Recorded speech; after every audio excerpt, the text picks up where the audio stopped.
2, 1. Now let me hear you say, now tell them I'm unashamed. I'm unashamed. I'm unashamed. I'm unashamed.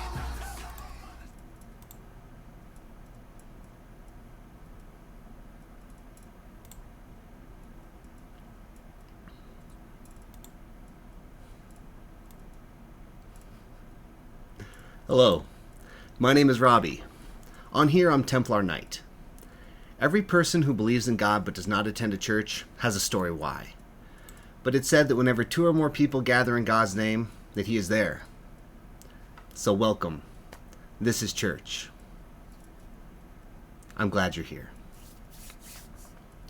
Romans 1:16. For I am unashamed of the gospel, because it is the power of God that brings salvation to everyone who believes. Our new series, Unashamed.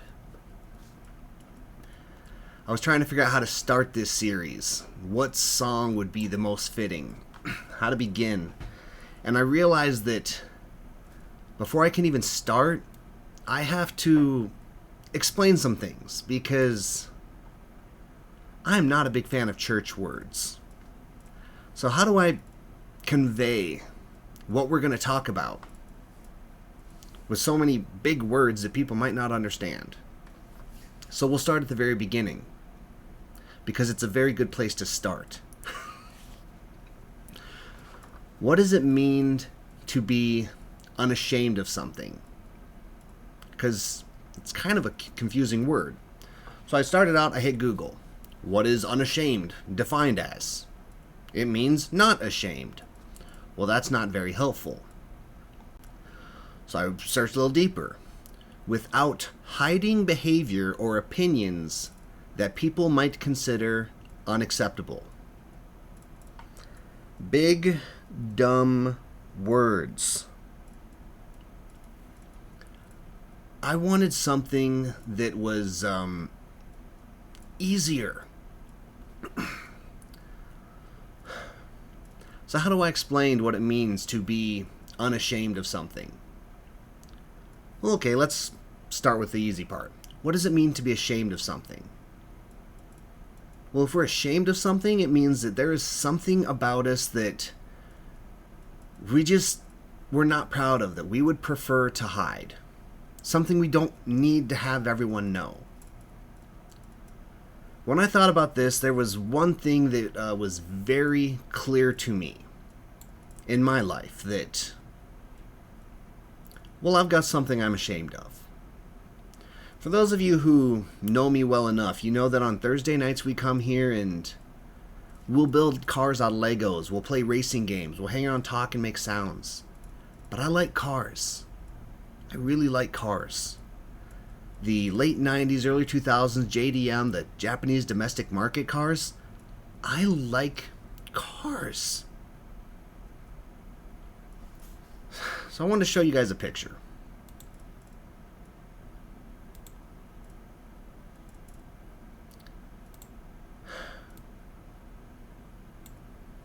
That's my car. That ugly little pink go-kart. That's the vehicle that I own. It's embarrassing. I'm ashamed every time I have to drive that, because for someone who is so passionate about vehicles, about cars, who knows so much,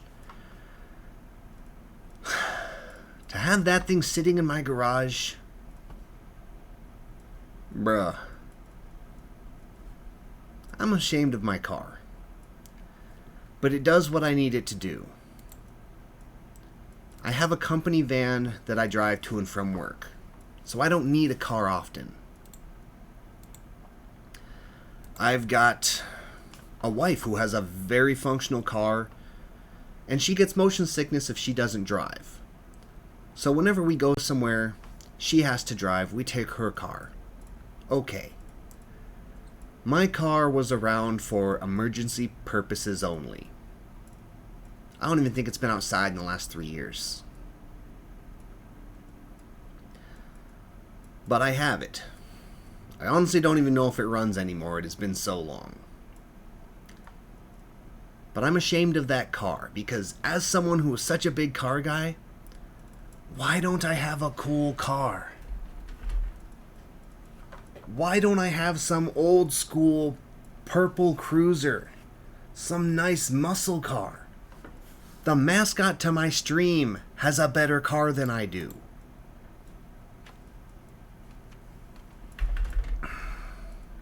I'm ashamed of my car.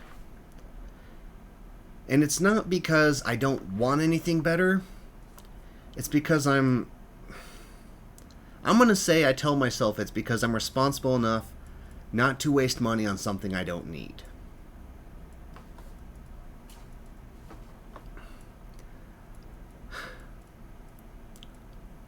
If I had a super cool car like an RX-7, a Supra, a Skyline, a WRX, I would not be ashamed of that car.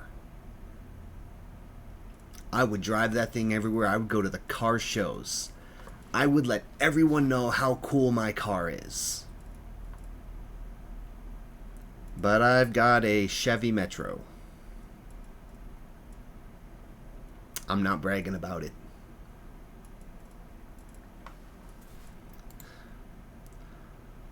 So what is this series about? It is about not being ashamed of what we have. Romans 1:16. I am unashamed of the gospel. Another big word. So we're going to talk about that. What is the gospel? Is it the Bible? Well, no. It is not just the Bible. See, the Bible is, according to the dictionary, the collection, the entire setting of books that the prophets and historians wrote that are considered to be sacred. The books that are from God. The Bible is all of these little books that were brought together for one collection. Bible. The gospel itself is the story of Jesus. The gospel is the story written by the people who spent time with him. So as I flip through this real quick, it's the beginning of the New Testament. Matthew, Mark, Luke, and John. This section right here is the gospel. It is the story of Jesus and his life. Whole thing, Bible. The stories about Jesus are the gospel. So what is Romans 1:16 saying? I am unashamed of the story of Jesus. I know what I believe in, and I'm proud of it.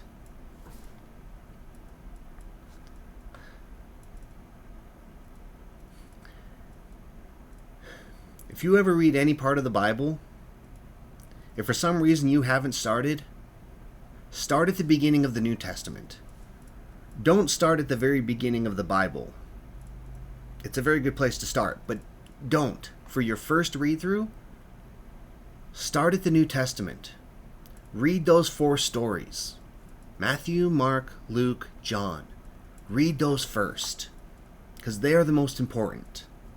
They are the story of Jesus. How he was born, how he lived, how he died, conquered death, coming back from the dead, and then went to heaven. That's the gospel. And declaring that we are not ashamed of that means that we fully accept this, that we are proud of it, that we know we want to show it off to the world.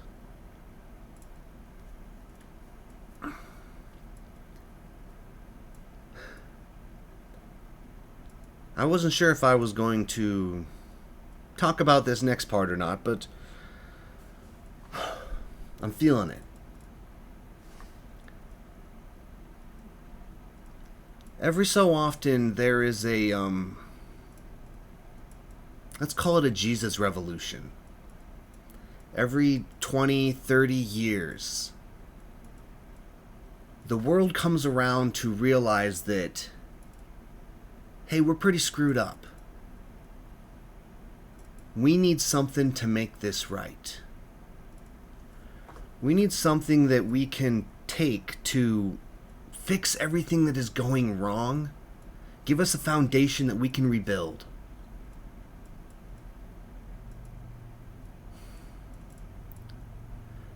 I don't want to get political, but have y'all seen the news lately?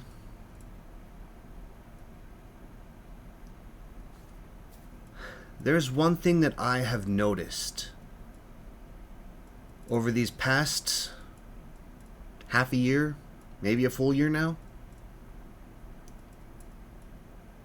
We're ready. We are ready for a change. We need something different to happen because the way we've been going, it's not working out. Now, it's easy to sit back and say, oh, everything's going to hell in a handbasket, whatever. But as a people, we are starting to come together and realize we need to get back to the basics. We need change. Instead of just sitting back and complaining about it, it's time to take action.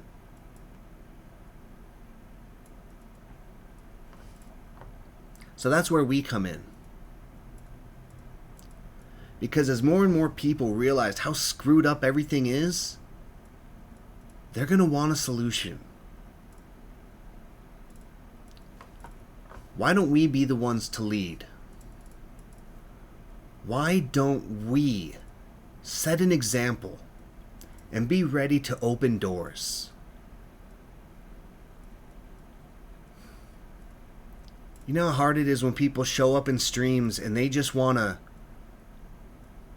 trauma dump everything they've got going on in their lives and hope that someone cares?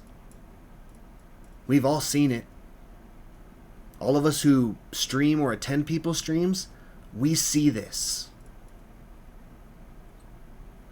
And why is it so hard for us to say, hey, you've got problems? We've got answers. I know a guy. For some reason, when we meet people, as Christians, we still have this reserve that we're holding back. Like we are ashamed to tell people, you know what? You're right. Life sucks. Why don't we get back to God, get back to His plan for us, and see what He can do with this mess we've got? Why aren't we out there bragging about what we've got? See, my car may be a little Chevy Metro, but my faith is that Nissan Skyline GTR 32. Godzilla. It is a monster on the track. And I want to be out there bragging to everyone, showing off what I've got, and saying, hey, you want one? I know a guy. Let me hook you up.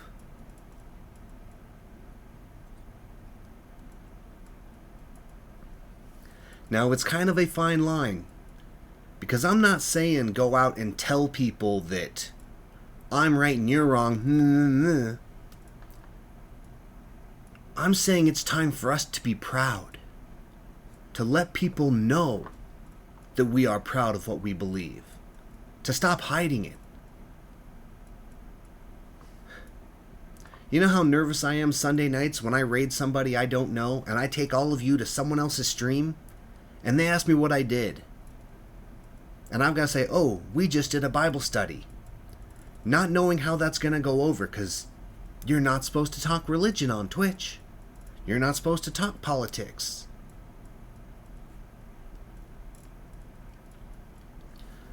But there is one key thing that I have learned to do that I hope we can all do. See, it's okay for us to believe what we want. And it's okay for them to believe what they want. Maybe they're not ready. It's when we start telling them that they're wrong and trying to force on them what we believe, or they start trying to force on us. See, there has to be a mutual respect. At no point in time has a door-to-door salesman ever convinced me that I was wrong. You come and you approach me and you try and tell me I'm wrong, I'm going to be even more resilient to anything you have to say.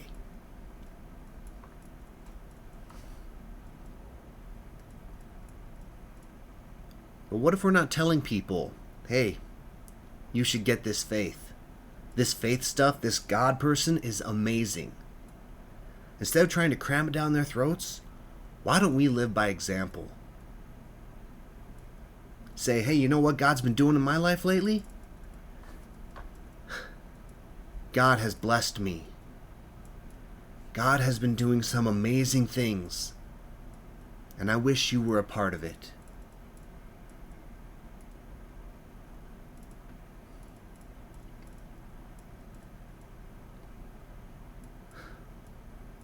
See, I'm ready for change.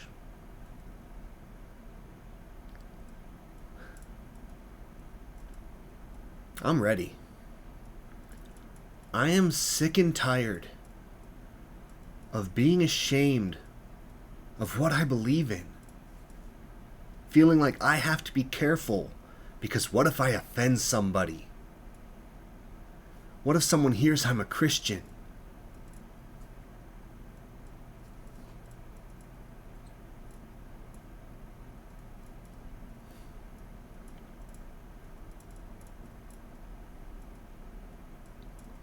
I'm tired of always having to be the one who has to compromise. I'm ready to stand up for what I believe in. And from what I've seen going on in the world, a lot of people are ready to start standing up for what they believe in. Because let's face it, this country needs God back.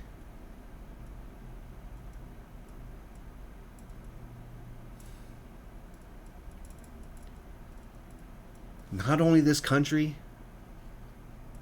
but we do too.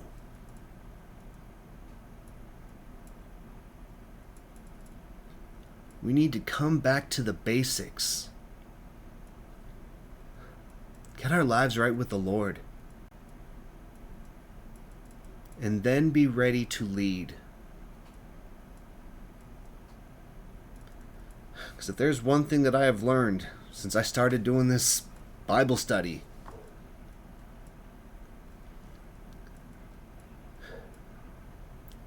if you allow God to lead you, He will. If you allow God to work in your life, you will be amazed by what He can do. If you lead by example to your friends, to your family, to those people you care about, you will be amazed by what they learn.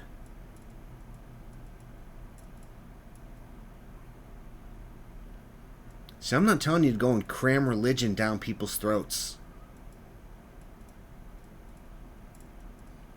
Quite the opposite. I'm saying be that example. Be that leader. Be that role model that people can look at your life and say, you've got something special. What is it?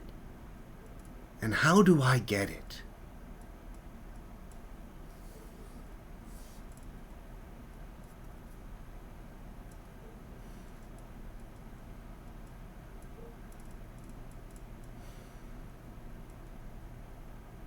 And then be ready.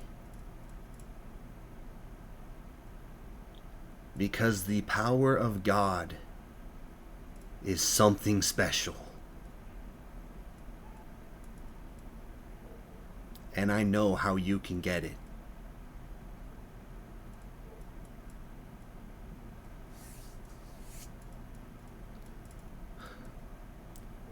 So the hard part, where do we begin?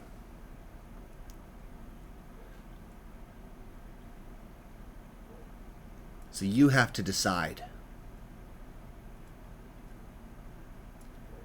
You have to make that decision for yourself. Because I can't tell you. I can't make you.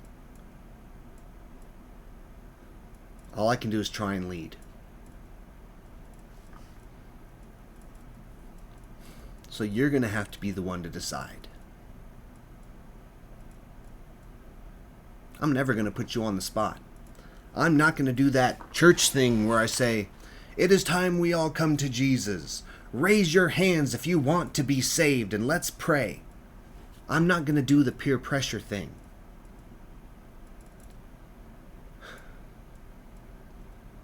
Because when I was younger, I worked at a church camp for 6 years. I lived there all summer. And every week I got to see a new group of kids. But as the years went by, I started seeing the same groups over and over, the same kids growing up.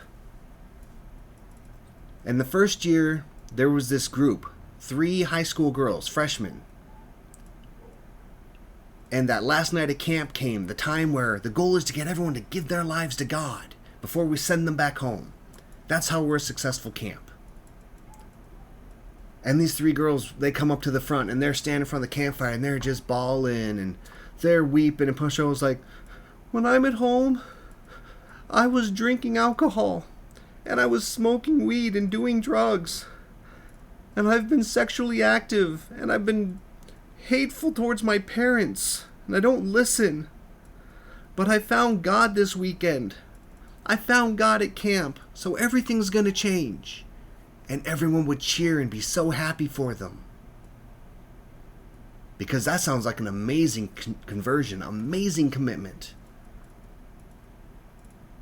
And next year they come back. And that same night rolls around, the last night at camp, where we try and convince all the kids, give your lives to Christ. Commit your life to the Lord. And what are these girls saying? "I've been drinking and doing drugs.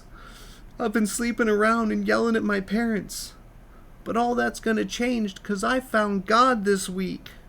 And my life's going to be better now." And everybody cheered and clapped. And celebrated because of their new commitment. And the next year. And the next year. And the next year.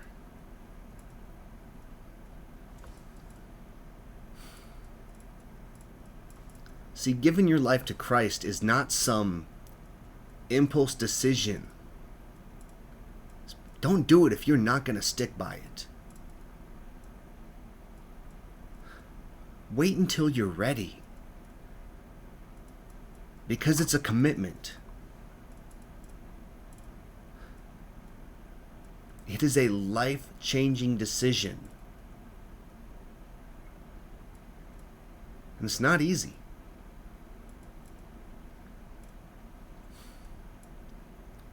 First thing I learned was that when you truly decide to give your life to God, when you truly decide you want to lead, Satan comes after you. And he doesn't play fair.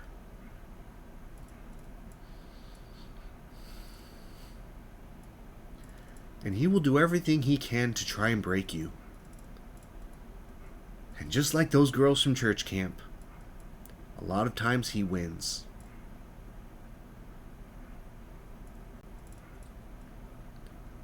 So if you decide that you want God in your life and you want to live for him, be ready.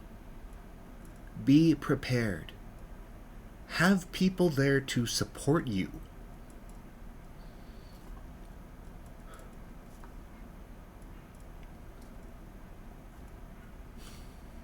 Our community knows about that because we just had someone make a huge decision in his life to make a major change. And he asked us to be there for him.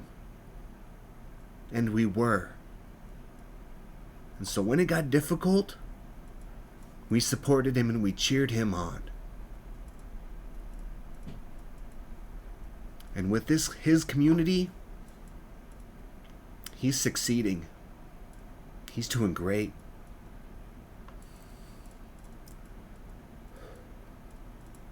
And I'm very proud of him.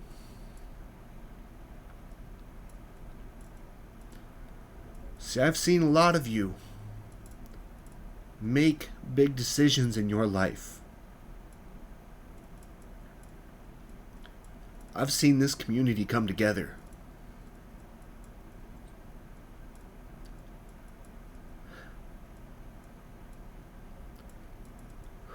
Tears of joy.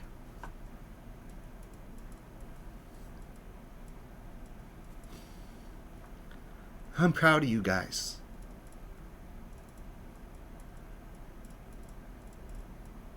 Because when the devil strikes, we strike back harder.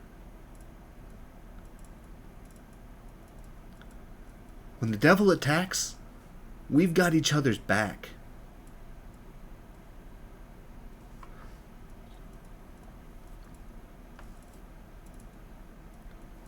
When I am weak, you guys remind me that he is strong.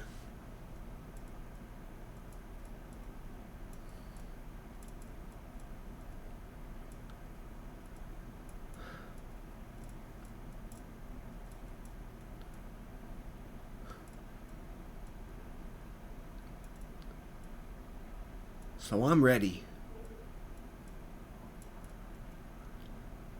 I am ready to live my life unashamed of the gospel.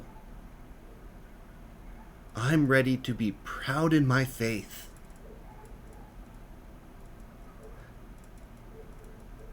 I'm ready to show people the way. I'm ready to see what God can do.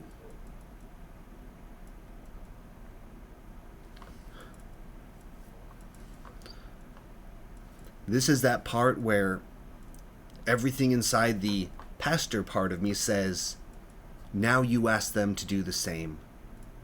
Now you say, let's pray and let's all be leaders. I'm not going to. I want you to decide for yourself when you're ready. If it's today, if you are ready, awesome.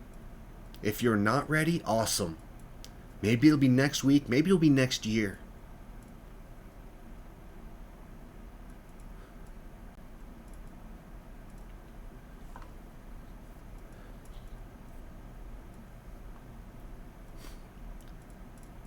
Just know that it has to be your decision.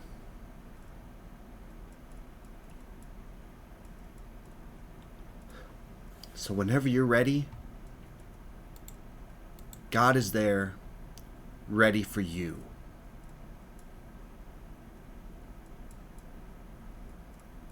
And we'll be here. We'll have your back. 3, 2, 1. Now let me hear you say,